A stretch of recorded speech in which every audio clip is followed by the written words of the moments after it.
Barry Weprin from the Millwood firm might have a solution to some of the issues that Craig was offering in terms of how to monitor your portfolio, and maybe there's some hope that you can bring us. I don't know if I would go that far, but I want to thank Louis and Alchemy for having me here and allowing Gilbert to sponsor this, although I think you're guilty of a little bit of false advertising because you listed me as part of a panel of financial experts. I belong as much on a panel of financial experts as I do on the stage at the Hard Rock Cafe.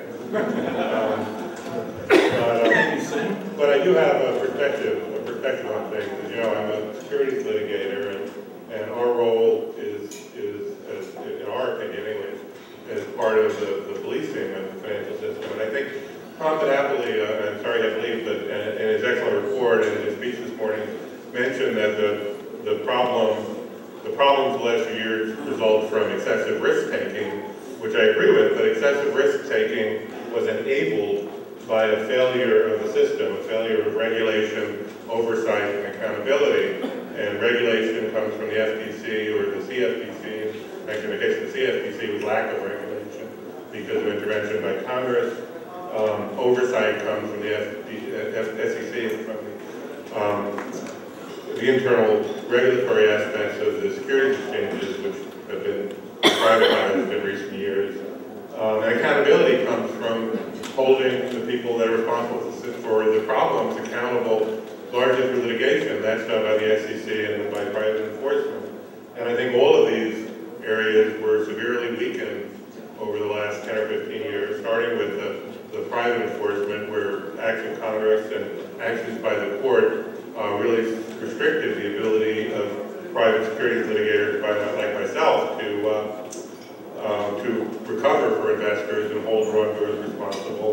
I think the oversight by the SEC and by FINRA sort of pulled back in the 2000 years in the belief that regulation wasn't necessary. It was just 3 years ago that the Paulson Commission came out with a report saying that the problems with our system was we had too much regulation and too much litigation, we should be more like London, and reduce regulation. And I think the events of the last few years have shown how misguided that is.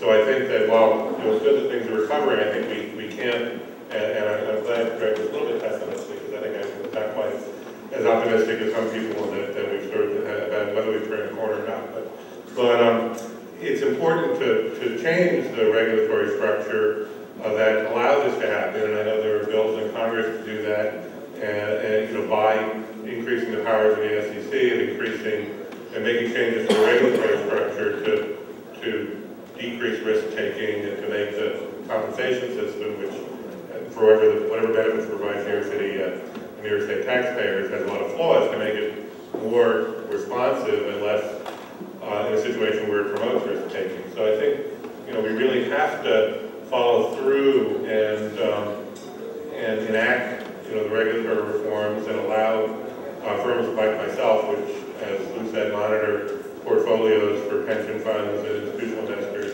and individual investors, and investigate areas where there may have been fraud and where litigation is appropriate. I think all of these areas need to be strengthened. I think there's a movement to strengthen them. As Greg said, a lot of it's gotten sidelined by other events in Washington, but it is moving forward, and I hope everyone here